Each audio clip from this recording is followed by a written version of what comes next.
like from people in the back of the room. Yeah. And the only time that probably, if anyone was watching, would make, I feel like, any difference is when we're talking about listings and buyers. Yeah, 100%. Or during one of these talk at the end, people chime in, and you can't hear the person. Yes. And he'll, he says, oh yeah, good information or whatever. Ooh, it's humid in here. She's right. I love saunas. Oh. So you'll have to use this and the keyboard. Okay, I'll move this. I just. Oh. Okay, Is that dokie. Command, or that's not the button. That's Dotloop, yeah. Or if you Getting ready to write a it's up to you. counter. You can sit here or you can sit down there. Like this goes wherever. Oh, okay. Like, I'll probably so just sit if up here. you- Yeah. You're Makes me recording, taller. you're live, you're good. Okay, I'll have to remember how to log into my own Dotloop. That's the tricky part. All right.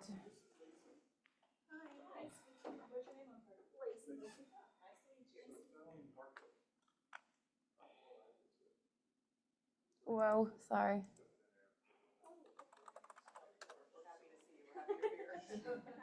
Murder me or nothing. We made it. You too. I gotta turn this way more. All right. It's live. This is, oh no. This thing is very sensitive. There we go.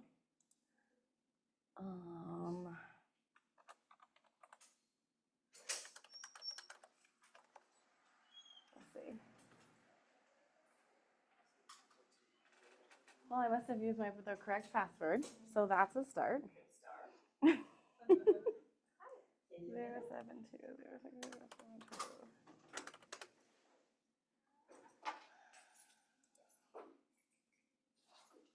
Yay.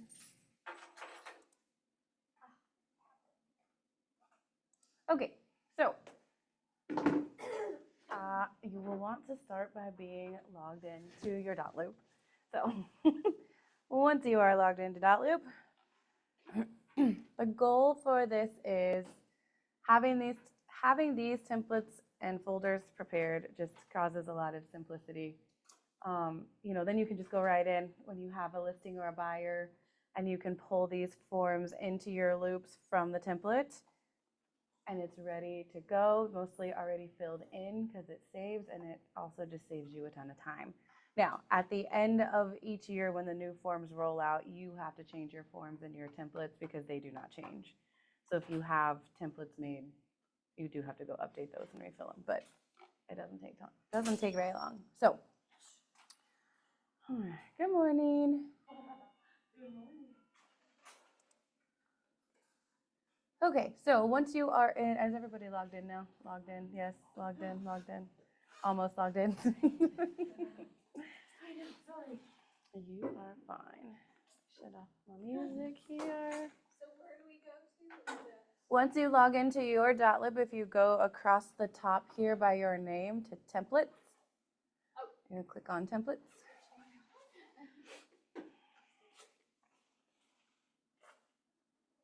So can you delete, because I have old ones from 2023. Yeah. You can't, so on these, like you can't delete the folder, but you can delete the documents that are in there, I believe. And you can rename it to like 2025 and add more, right? Oh, it does say delete. It says duplicate, rename. Yeah, I think you. That won't hurt anything, will it? Let's see here. Well, I only have make a copy and download. Do you have an option to delete in yours? Mine doesn't. Mine just says make a copy or download, so. Right, Karen? It says, did yours say delete? Yeah, up here on this side. Okay, yeah, so you can delete the old folders. I think you also, I don't know inside the folder if you can just delete the old documents out. So I cannot in mine. That's weird.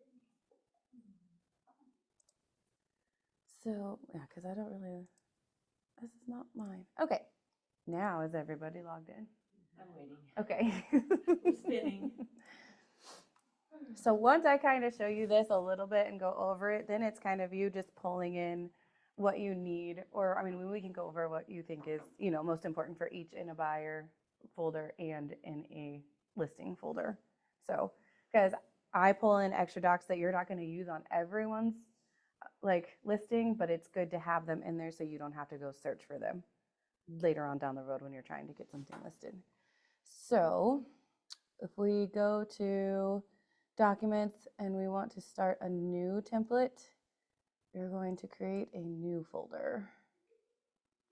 So we can call this one, we'll do 2025. We'll start with a buyer. I need to create folder, and now it is blank, and it should look like this. If it doesn't look like this, please let me know. Okay, I'm templates, and then what? Okay, so inside templates, wherever you're at, you're going to click a new folder. Create folder.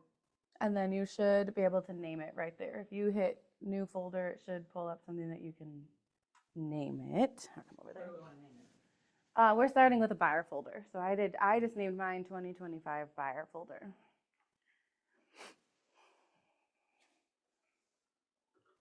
And then once you hit OK, it should bring you to here. And it should look like this. Okay, so you just have so whatever you just named it, and then it has templates and browse underneath it? Okay, everybody else looks like that too. So in here, you'll go into templates again, and then we'll want to pull I like to start at the top. So we have Southland documents that you need.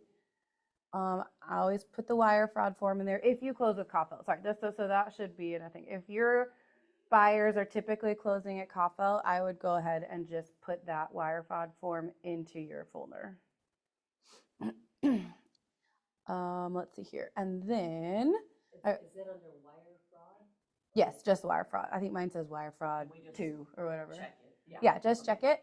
And then you can scroll down just a little more. And then I also like to put the buyer inspection recommendation addenda. And then you'll hit copy.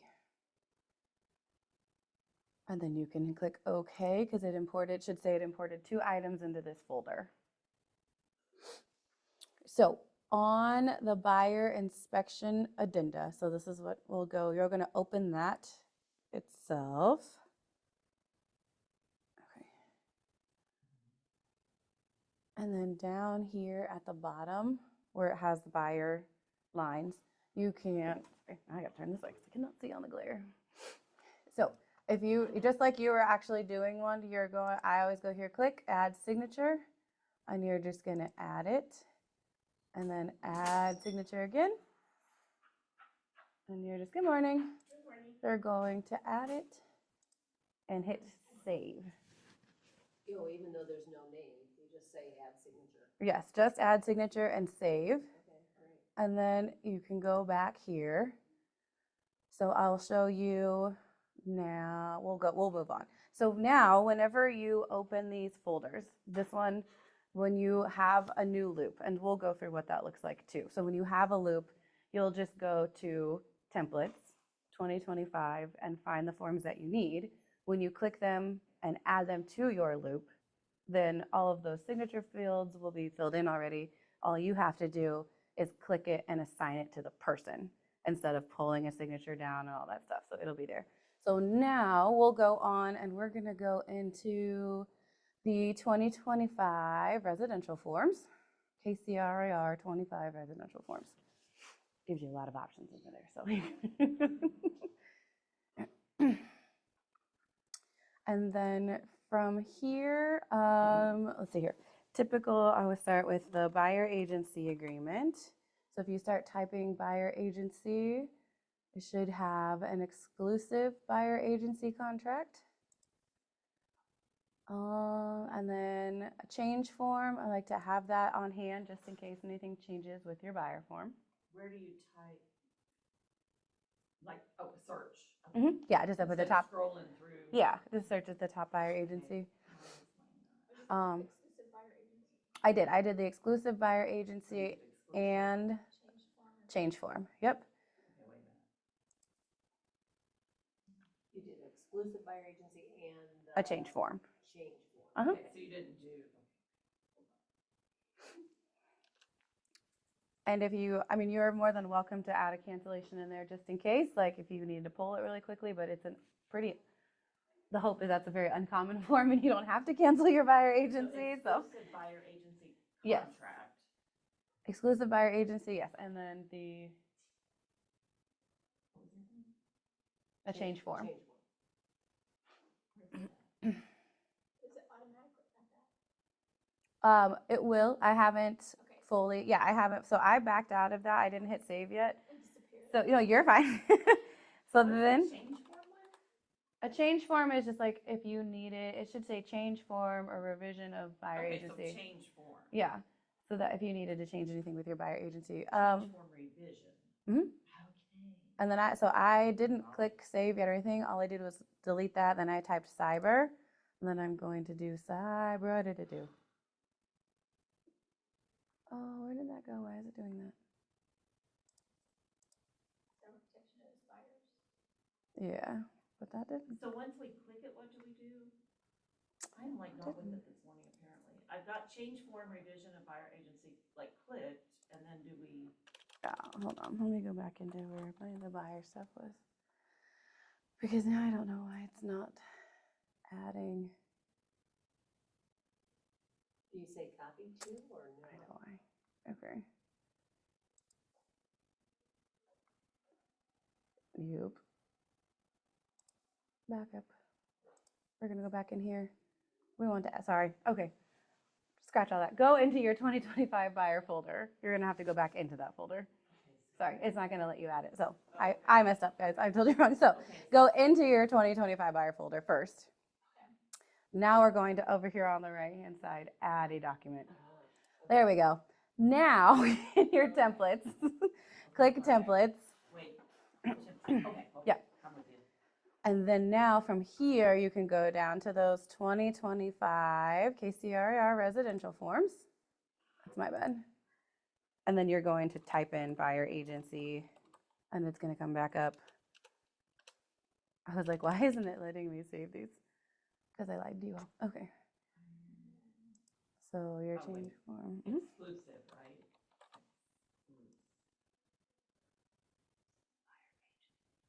Mm-hmm. And then what? And you can also type cyber there once you check mark both of those. And I'm going to check mark cyber here, and then I'm going to hit copy. So change form revision of buyer agency and cyber protection. And then the exclusive buyer agency contract. But do we have to change that right then and there? Or we do that? You don't have to. If it's easier for you to click them one at a time and just copy, you can totally do that too. Nope, we're gonna do it in here. Once you hit like add or copy or whatever, then we're gonna go in and add all the lines.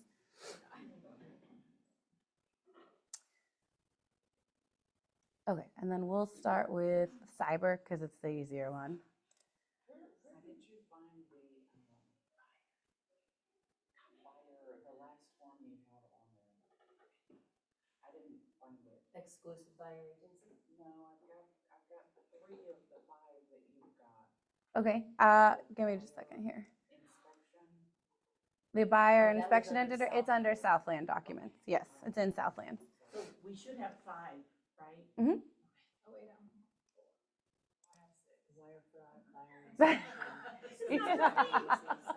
Always the better one. It's not just me.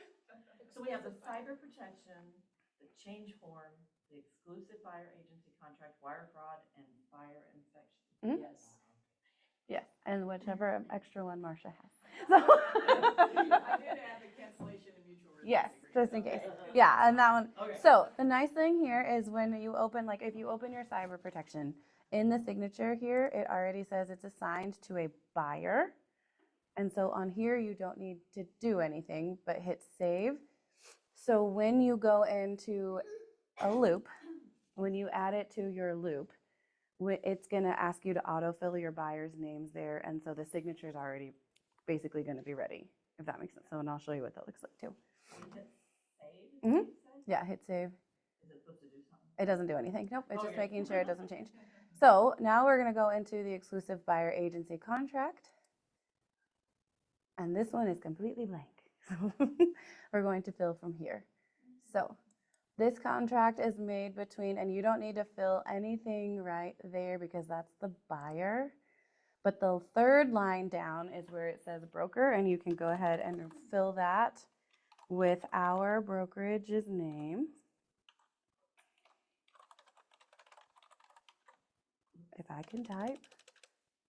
So we put all of it Keller Williams Southbound Partners LLC or just? I do, but it just, you know, we have like 11 fictitious names registered for a reason. So if you at least get the Keller Williams Southland Partners, that's the big one. And then, so this part in section number 2 is going to be, I mean, this is, you can click as many as you want to now, and it's automatically going to put those clicked into it when you put it in the loop. But you could also change it or add to it. Like, they doesn't make them set in stone, if that makes sense. So you can already, most of the time, your buyer agencies are probably going to be residential. You may have some that are also looking for investment properties or vacant land. So you can check those now if you like. You don't have to.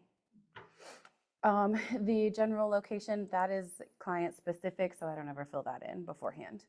And so is price range. Price range is client specific, so you don't typically do that. Section 3, you're not going to fill it in because that's going to be client specific. But we can scroll down here and you can go to page 2. And in here, section 6, we're going to fill in the compensation section. So you can go ahead and start filling these in. And that is, you know, that is all person specific on what you charge your, you know, that number is going to be the highest amount that you could charge the buyer or that you're going to ask for in the contract as well. That means, So let me ask this, Mhm. because it says right under that on line 82, in the event of an unrepresented seller. Mhm. Okay, so this is a buyer. Uh-huh. So does that take the place of a one-time permission to show? Well, it doesn't take the place of it, but that is That is saying that if you had a one-time permission to show, you're going to, if the seller is unrepresented, you're only going to ask for, you can only ask for up to that amount. So if you So this do, does need to be filled out if you have an yeah, I mean, I always fill both line, I always fill out the whole section here. So, When I'm clicking on mine, I mean, it's not letting me put anything here. I don't know what I'm doing wrong. okay. is that? Do you say 3% 3%. gross sales price? So Darren did just change that rule. We don't actually have to put gross or net anymore, but you do have to put 3% of the sale Sales price. price, okay. Yes. I'm not sure what. You have to click edit text. Okay, so I did do that. Uh-huh. But And where do then I? click it in here and type what you're going to put. So this would be, Oh, so that's weird. yeah. Okay. So they have them done like that now. Dotloop has that update, and I believe they do that now so that it's kind of, it's like an extra. The number or write 3? You can put both or one or the other, whichever. I usually just do the number and the percentage. So, Okay. An unrepresented seller, then that would be 3% if that's what we. if that's what you're choosing, I cannot tell you yes or no. But that is that is your discretion. That is compensation is. So if that just means if we want to collect from the buyer and the seller, right? So you would be. You're going to charge the seller that amount necessarily, but you're going to try in the event to get the seller to pay the broker, because underneath buyer may seek an agreement from the seller to pay broker's compensation. So you could, in this instance, ask for, if I do 2%, when you do your one-time permission to show, you could ask for up to 5%.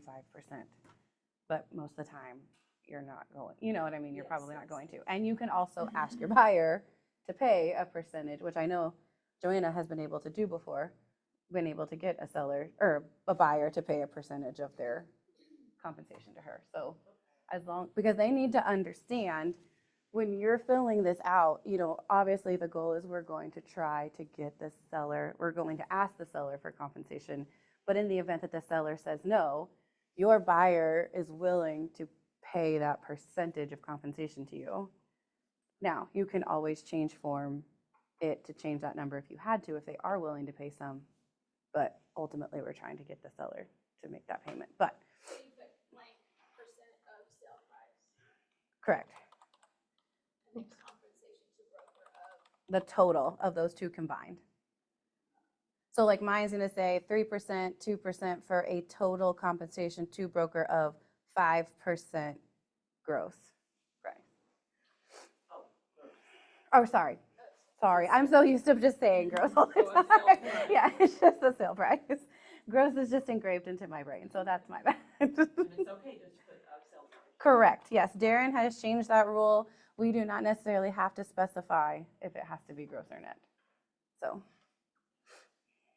So let me ask you a question. Uh-huh. If you're doing a one-time permission to show, Uh-huh. and you have that form filled out by the seller, yes. is the seller supposed to also sign this form? No. Okay, No. so he doesn't. Yeah, no, they don't have to sign this form. This is just your agreement between you and your buyer, but you're also saying you're letting your buyer know, you're basically put them on notice to letting them know the amounts that you're going to be requesting in compensation.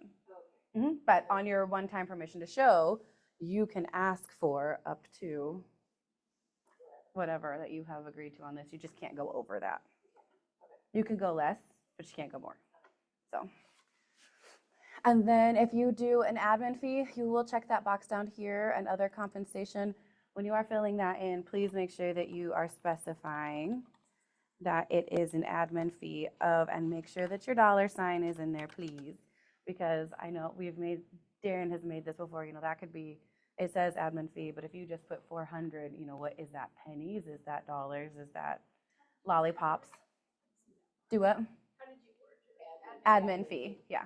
Just admin fee, as long as it's specified as to what you're charging it for. And, like we have some agents that have on the listing, which I'll show you, that just says photo fee and whatever. But admin fee just kind of covers whatever, we don't have to be specific. Correct, yeah. It's just that, and it makes your buyer aware that you will be collecting that and they'll see it on a closing statement as being charged to you, which is also important to make sure you're always checking your settlement statements to make sure that your admin fee gets collected. So that is why reading those.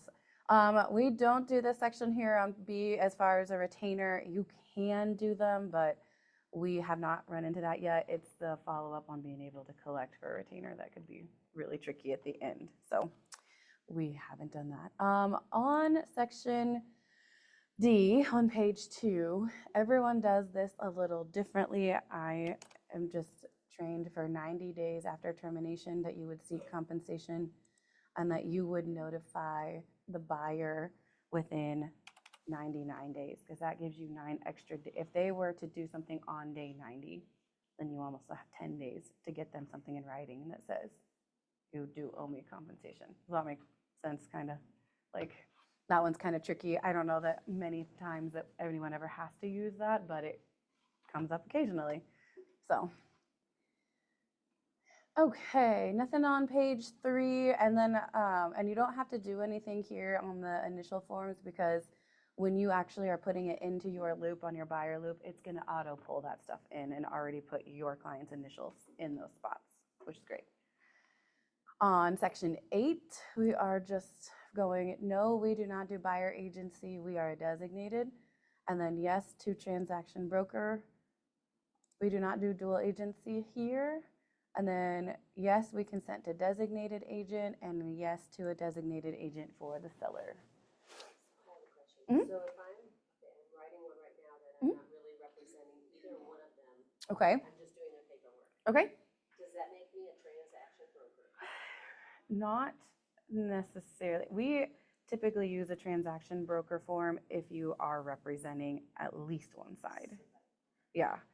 So, but typically you would, what and am I? you, I Just don't know. representing the transaction, right? Or just- I mean, in that situation, it might be best to use that, but I know Because I think the new transaction brokerages form, do they have a box for unrepresented? Okay.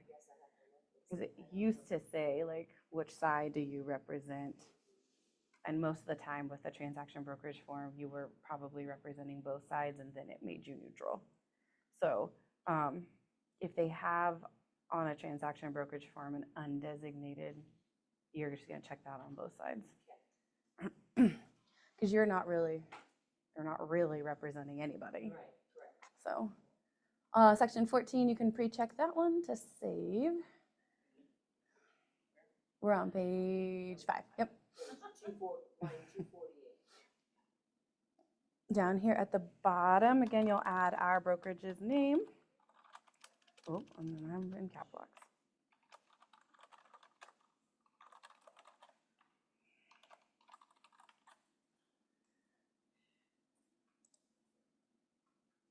You don't have to fill in any of those because it will pull that stuff in automatically. But down at the very bottom, you will want to put your name however you are listed on your license. And like for you, Joanna, you'll put Joanna Perry and, or Joanna Rangel and Perry Rangel. Yeah. Corrected on that. I can't say Joanna and Perry. Correct. Just to be safe. And then down here at the bottom, you can pre-assign this role. It says broker signature, and you can assign it, I think, to the role of the managing broker, but I don't actually think you have to. It should auto put, like on the back end, Dotloop already knows if you put Darren, because he auto populates into your files, like he will drop into that signature automatically. When I type my name, And then click save. Please click save, otherwise all the work you just did goes away. when I type my name pops up with different emails. Don't click any of those, just type Just your click name. save. Yeah, just type your name. Yeah. Okay. You don't have to click any of those. Clicking up and Okay, and then once you hit save, you can go back out. So those are the pre-forms. I also like to have contract forms in there. So for a buyer, for the real estate contract, 2025, yeah. Sorry, I'm gonna make it here. Yeah, go back in now to your 2025 buyer folder. If you're not, and go back into add document again. But you have to go back into your folder, otherwise it's, yeah. So if you're there, then you're gonna do what? Go to templates again. So if you're in your 2025 buyer folder and you've already clicked add document, it probably gave you these two things. And you're going to go into templates. And then back down, just the same before, it's the 2025 KCRR residential forms. down in my folder, we're gonna click templates and then. It should put the same thing down the side. Yep. Mhm. Now it was when you can start adding a real estate, let's see if I typed it right. Yes, okay. A real estate contract. And you're going to want to find residential. I prefer to do it with calculations. Not everyone does. Some people like to do their own math, and that's totally fine. That is user's choice. So whichever you prefer. So, hold on. Uh-huh. I'm in my 2025 KCR residential forms. Uh-huh. And all these forms are there. Now, how do I add the contract? Oh, did you start in your 2025 buyer folder? Right here? Yeah, that's where I'm at. Residential. Okay, let me go back. Yeah, start right here. Click into the 2025 buyer folder. Well, okay, okay, that maybe. Yeah, that's and then the way I add just do document it. from Okay, there. Add document. Yes, Okay. and then do templates. There you go. Okay. Now go down to Yes. 2025. Yes. Okay, so, and then Mhm. for the real estate sales contract. Yes, and like I said, it's whichever you prefer. If you are someone that likes it to calculate for you, or if you don't, that's totally fine.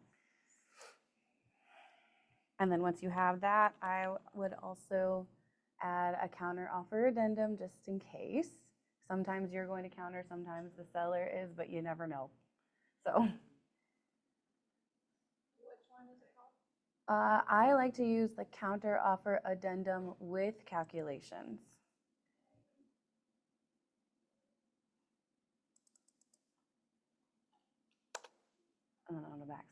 that. Some other important ones, and then you can just write these down and add them at your own speed. Inspection notice.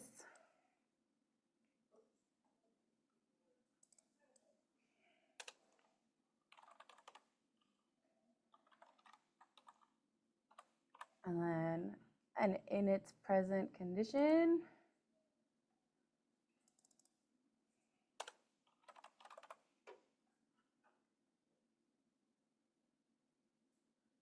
And not that you always want to add it, but a cancellation in the event that, you know, inspections don't go well, and then you need to cancel the contract. Buyer agency. No, cancellation and mutual release. Yeah, you'll want to type in cancellation. Do you also put the resolution in there or no? What's it Yes, called? and you can. I just haven't added it. Cancellation of what? Cancellation and mutual release.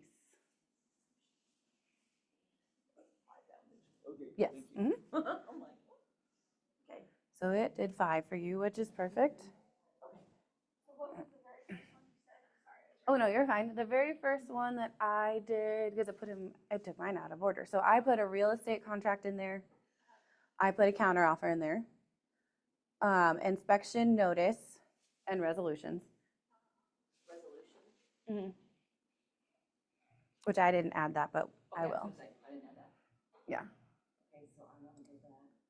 Into templates and then back down to 2025.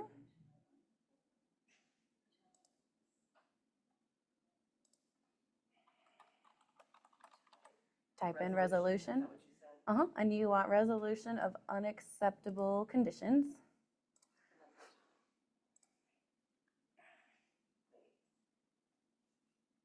So since most of those forms are client specific, there's not really anything that you can pre-fill in on these that we just added, but they're there and they're just much quicker to access than having to go through every time, if that makes sense. So.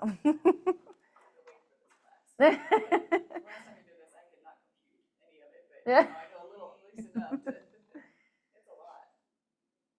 It is. It is. When you first start, it's like, wait, what? Where? Yeah, it's. Yeah, what word was that? What are you saying? It's all out there. Yeah, And it's it's gonna go crazy. to another website or a domain. Yes. It's like, what?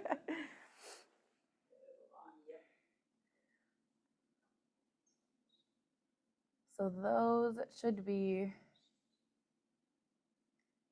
the bulk of really what you would need for a buyer folder. There's going to be a few little odds and ends that you may use more than like I would, that you could go back and add at any time. So this, you can change stuff up at any time. So So the count, okay, so how many should we have that you guys have? 1, 2, 3, 4, 5, 6, 7, 8, 9. I have 10, but you may have more.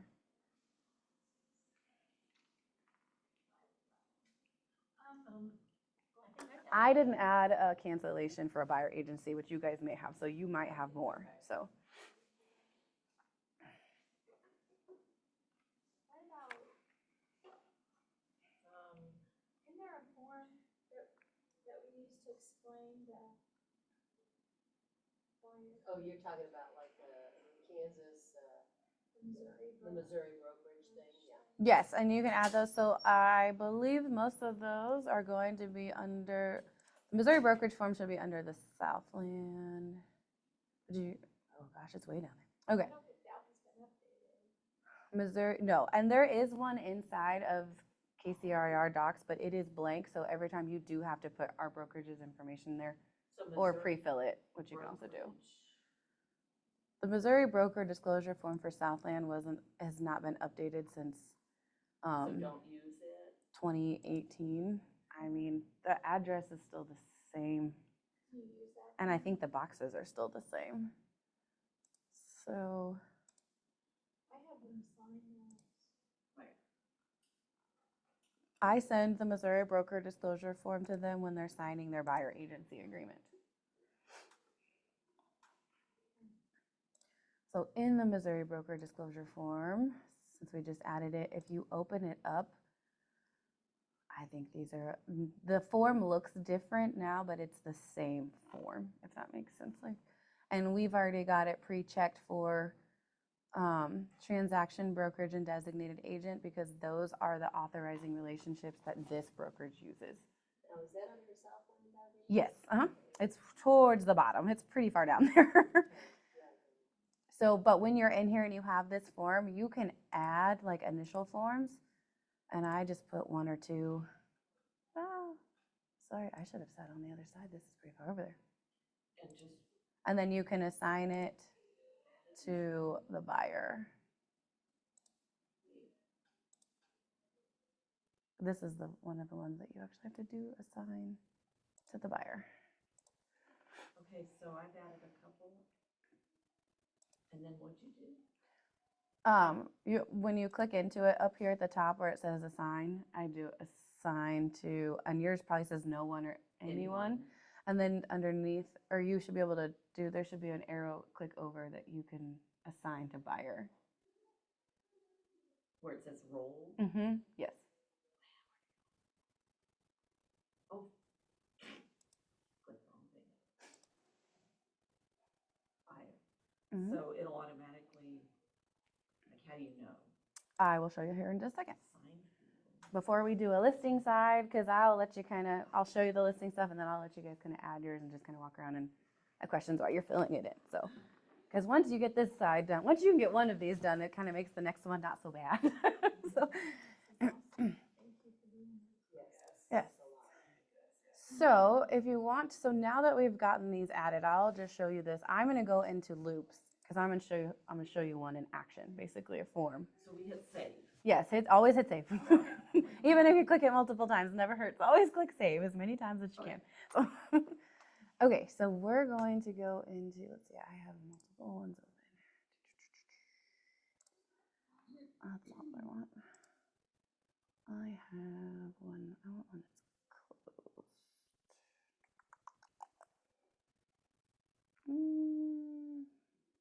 I can take either one of these. Because I'm just going to archive it. But So let you me can ask see. you a question. Uh-huh. You know, when you have your loops, Uh-huh. and then people are sending you offers and they're starting a loop and they're kind of like in your loop, Mhm.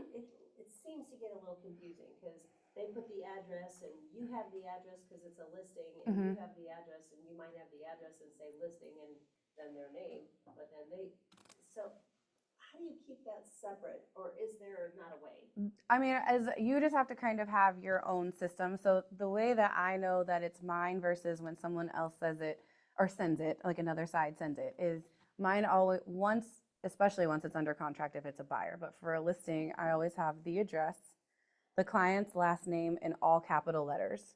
Okay. So for me, that's mine because from the other side, they're not usually going to send the name like that. And then listing or buyer. Okay. So I can. Okay. So that's a good way to. Yeah. That this is mine, that's theirs. Yes. Correct. And like I know some people like Stephanie and Ryan have a really good system. Like theirs has like I think the year and like their like it says like FR for Fin Realty, so they know it's theirs when she's working out of it. So, like just whatever identifier is going to help you know that that one is yours. Yes. Because and sometimes the other agent is going to have their name in your loop, but they can only see what you have shared with them. So like they can't see all of your documents unless you accidentally share your entire loop, which you would know you probably did before you did that. So, and then I always like if someone else sends me one, I usually go into their loop and just make a copy of their documents and put them in mine so that it's just in there and I don't have to go find it And then you in can theirs. archive theirs. And you can, yeah. But like we afterwards, after it's over. Because if they're sending you, like inspection notice or stuff, they're probably going to send it in the one that they've shared with you. And if you archive it, then you won't find it. And you're never going to see it. Yeah, but once once your sale has closed, you can archive those ones that aren't yours out, and then they'll slowly kind of start disappearing so that you don't have to see them all the time. But yeah, I usually just have some sort of identifier. Like I said, usually the client's last names are in all capital letters. That's how I know that those are mine. I like putting here on there. That's a good idea. Yeah, and theirs are really like I think it has maybe like their kind of initials for their company and their year, and then like maybe what number it is or something. So something, yeah, just something. And sometimes even if you put it, you know, like in parentheses or whatever. So it helps let you me realize. ask you this, Huh? when your listing goes under contract, you still use that same folder for the new, now you're using, you got a buyer in the same thing, right? It's And a this- different folder, but same. Isn't it the same loop? Your listing Uh-huh. goes under contract. Right. And now you put a buyer in there, it's in the same loop, it's in the same loop. It's in the same loop, but you'll differentiate the folder. Right. It's Yeah. a different folder, Mhm. but then do you rename the top so that there's your seller's name / your buyer's name? Do you do that so that now you know this is a buyer seller? Not typically. I don't know. Are you saying like if you were like you had an unrepresented buyer? Like if No, you're just, okay.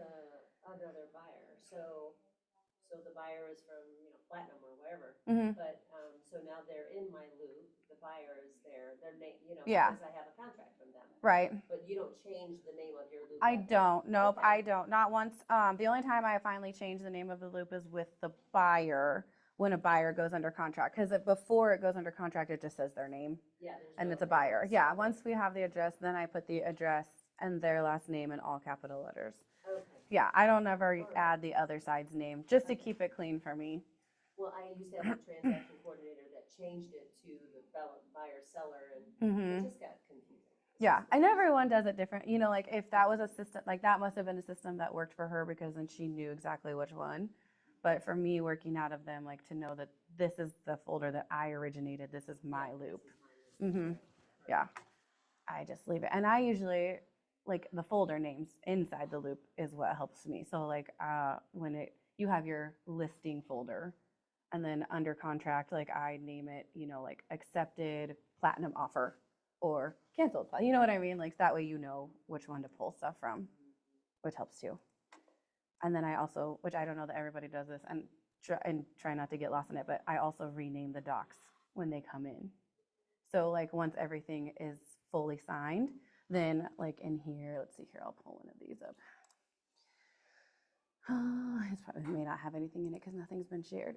So like once everything has been fully signed and say this in its present condition is completed by all parties, I go over here to the side and rename it from the front, and now it is FE, which is fully executed. So when I'm pulling in documents from command, because that's where it gets tricky a lot of the time, you have one that you think is the signed one and it's blank, and you get a nice little note from me that says, hey, this is blank.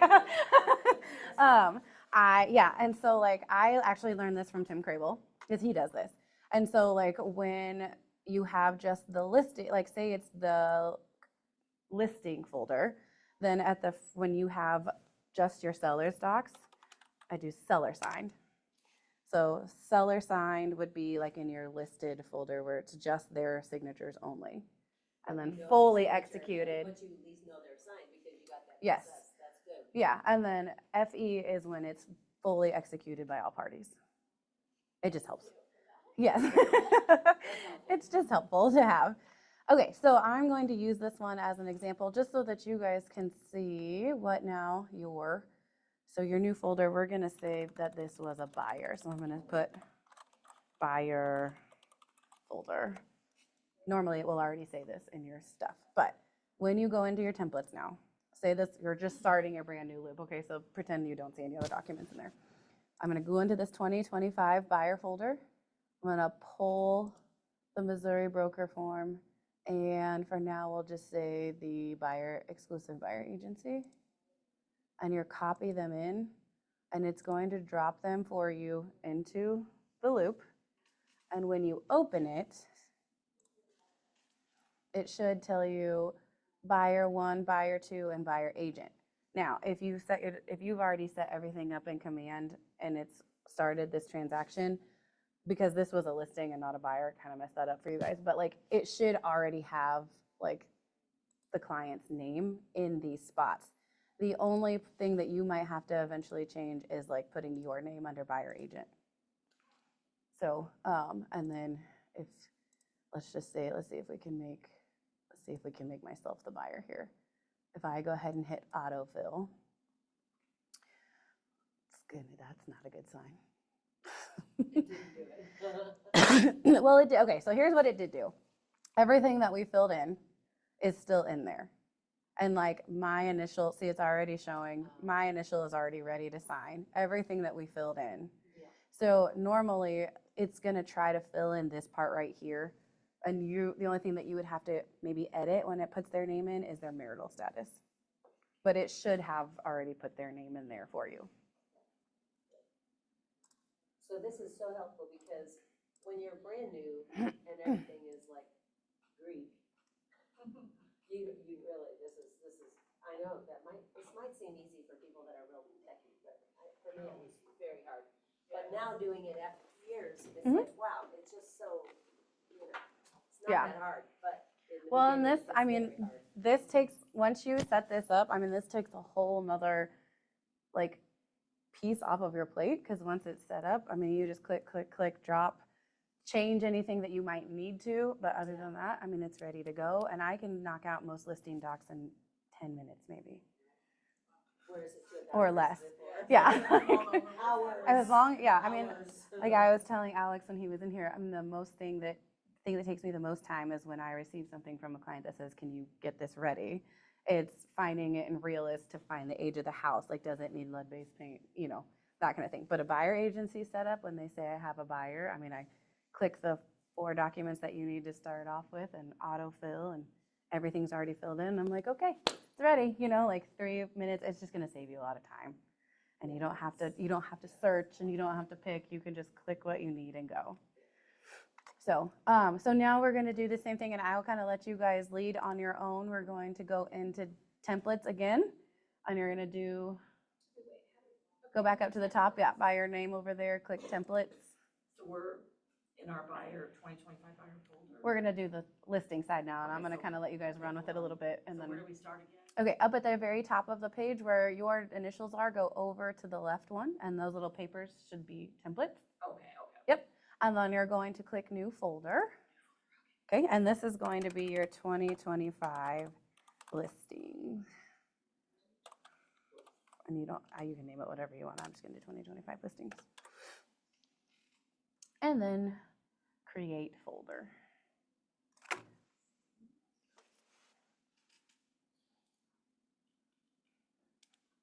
And then same as before. So like I said, I'll let you guys kind of run with this, but you want to make sure add document, which mine just disappeared. So click it again. Should bring up your templates again.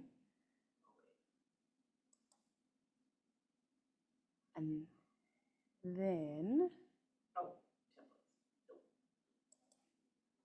now, I do go back into Southland if you use Coffelt on a regular basis. I go ahead and add a payoff authorization form and a wire fraud form, because they are having sellers do wire fraud forms now too, as to where they used to kind of just have the buyer do it. Now they're having both sides do it. Other title companies do this at their own discretion. Some of them do it on the back end with the client, and they don't even ask us to do it. So they're all different, but I just add it to be prepared. Well, what about, so this lead paint brochure? You can add that too, yeah, to your buyer folder. Okay. Yeah, we'll, the EPA lead-based paint brochure is a great one to have added to your buyer folder. So that if you're selling, buyer. yeah, buyer folder. Oh, wait, So I'm you in can take a note for that, just to add it later. I said it to both. It is, yeah. Okay, wait. Mhm. Buyer. If you go into 2025 forms and just type EPA, it should bring up the brochure. Yes, you'll want that. I think it's totally fine to give it to both, but it's most important for your buyer to have if they're looking at a house that was built prior to 1979, 1978, yeah. So right now, you just have the wire fraud and payoff. Correct, Okay. for the listings, And then we just came to go back into templates and down to that 2025 residential form. And then for this one, I'll just start seeing them, and you guys can write them down or add them as you go. But you definitely always want your exclusive right to sell.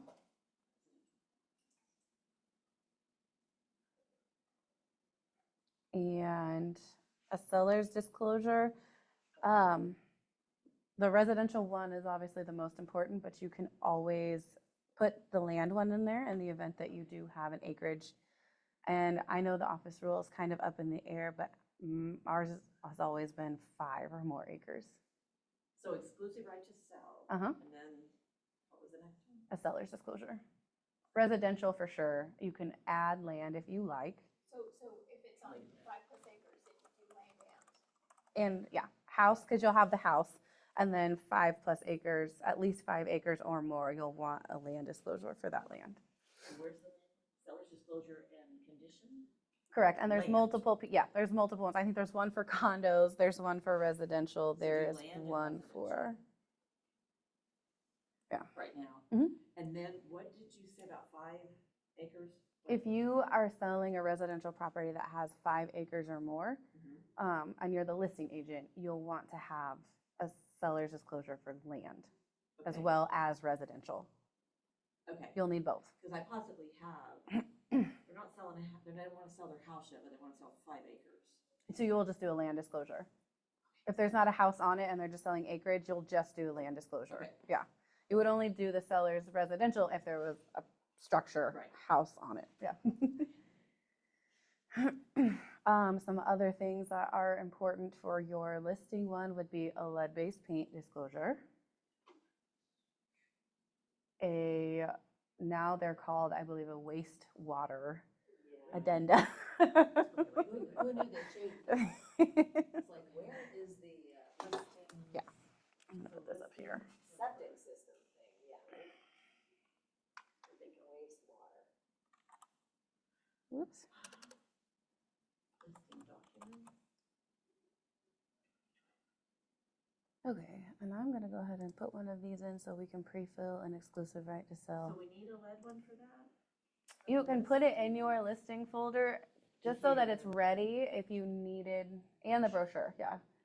But it's for sure necessary for a buyer to send them. And I know everyone is different, but I always send the brochure to the buyer if, at the time that they're writing the offer.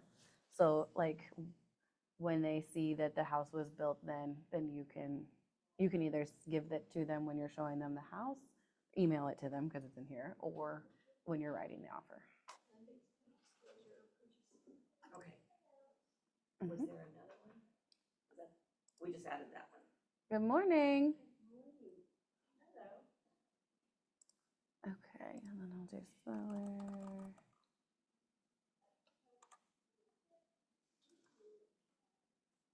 Cyber protection for sellers, you have to have that one too. Oh, one that I know that I don't see a lot is an estimated proceeds sheet. That should be in your folder. And it would be, It's under 2025 residential forms. It's a seller's estimated proceeds worksheet.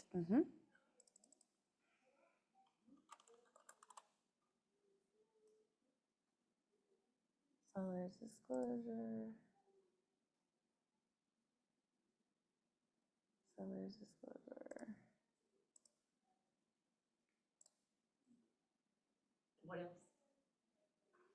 Did you just add something else? I just have, I'm just slowly adding in the things that I've been naming to you all. Okay.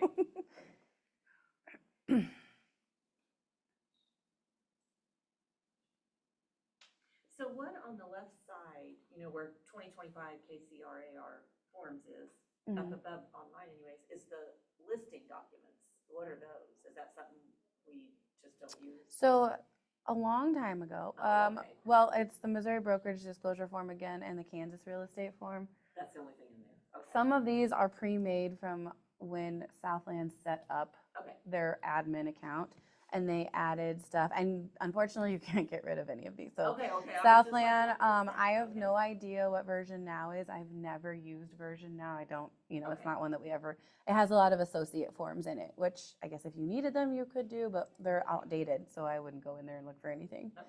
Yeah, document placeholders, not really sure. We don't use any Okay, of I this just stuff. was curious. Like, What's all this so, other stuff? Yeah, it's all just stuff that was templated by Southland when they set this up, and we just don't use it. So Thank you. the most important ones are definitely when KCRAR puts theirs in there. All right. But yeah, so So that now you have both of those, and you can take the time if you like now or whenever and start filling those in the templates here and then save them when you're done. And the same goes when you have a loop and you go into that folder, you click what you need and you drop it in, and it's already going to be pre-filled. It's going to fill in most of your signature places and initial spots. Occasionally it gets a little finicky and it may not drop it in, but it does it pretty well. So that's pretty much all I have for you guys, but you can ask questions or however you want these filled in. Now the time is just yours to fill them in and build them however you like. Just remember that new forms usually come out by the end of the year, and will have to go and update your forms. But now, I believe, like, you should be able, some of them won't change, right? Like the Missouri broker form and that stuff. But, and if they don't make a change to a contract, you can leave it. But it's usually best to put the most recent year in there. But you should be able to now go in and, like Laura said, you can delete it out, the old one, drop the new ones in. So that part is the most diligent, is just remembering at the beginning of each year that this folder is from last year. So that's why I like to put the year on the front. So, because you can rename the folder too to the new year. I feel stupid when I ask questions, but what's the seller's permission to show contract? So that one is kind of like what Joanna was talking about. If you had a for sale by owner, Okay. and you were representing the buyer, and your buyer wanted to see a house that's not listed but it's for sale by owner, before you show them the house, you would get with the seller and complete that form. Okay. And let them know. You're basically letting the seller know that you represent the buyer. You're asking for this much money. Okay. Yeah, the house is So that's something for we sale probably for this don't much use money. a whole lot of. No, Not a ton, no. Okay. but if you have those forms in your car and you see a for sale by owner house, Mhm. you can go up to that house and say, hey, I have a buyer. Would you be willing to pay me 3% if I bring you a buyer?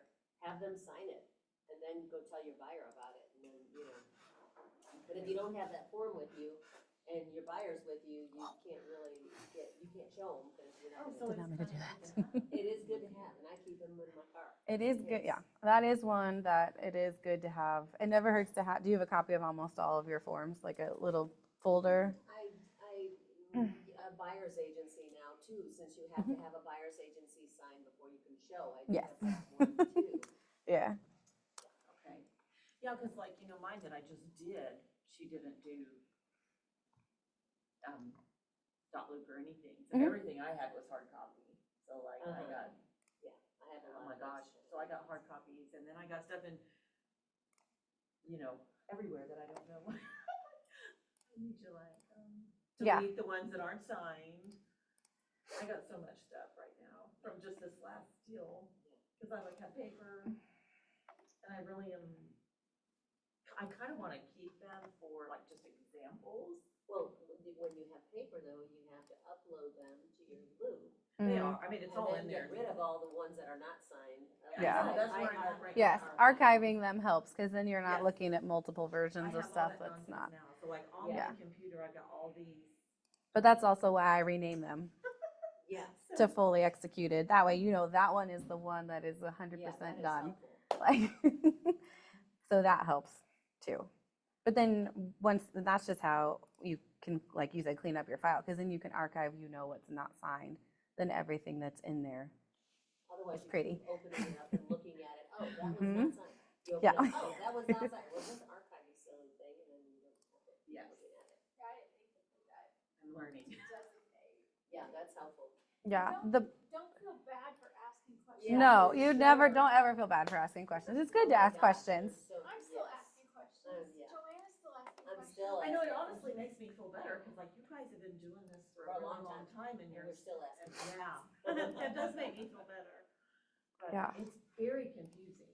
Yeah. Well, and stuff changes. I mean, Marcia knows, and Laura and Joanna both know, rules and things have changed, and things that the way that you would have worded something before or checked something before is different now than it was 2 years ago, 5 years ago. Like, we have forms that, because I was here and as an agent when Marcia was here before, there's forms that we don't even have anymore that we were using. Like, So I get confused because you start your loop in command. correct. Always. always start the transaction in command. I did the opposite, and then I was completely confused, and, it's just. So there we're is a learning. way to fix that, kind of. Because I just actually had to do it today. You can still, if you accidentally start it in Dotloop and you have it all there, you can go to command and start the whole transaction and start the loop. You just go to the open loop and move all of that stuff into the command one, and then you can archive the one that you don't need anymore. Then everything will be tied to your command. And what do we, like, I know we have to save everything. Or what, I don't know if this makes any sense or not. Like, my buyer, we closed. I have all this stuff in command, and I have all this stuff in Dotloop, and I have all these files on my computer. Like, how do I get organized? Like, what do I have to save? What saves for me? Well, command and Dotloop are going to be tied together. Right. And you can't delete anything in command. And you can close those deals. And I don't think you don't archive them, but you legacy them maybe or something like that. I don't move them. I'm not very good at that. As you can tell, I'm not very good at moving them over to the fold. Do I, like, make a folder, like the stuff that's in my computer? Like, do I make a folder for her and just put all that stuff in there, and then it's just there forever in my computer? Like, If do I have to you, do that? not necessarily, if all of the forms that you're holding on your computer are in her loop, you can delete them off of your computer because they can't get out now that they're in Dotloop. Like, you can't delete them, and they don't disappear. Like, you can't trash a loop and it's just going to disappear. They don't go Well, away. they should all be in Dotloop because we. Right. So then you just archive your loop, that way it Yeah. goes away. Because But I'm you can just always bring up your overwhelmed archive if with. you need them, so later, if your client needs it, you can bring it back up and Yeah. take that form out and then archive it again, you know what I mean? And do you guys, I lost my train of thought, but I'll ask you here in a little bit. It just gets confusing on what to save, or not save. What, like text messages and emails between everybody and the other agent. Do you guys save all that stuff? Do you?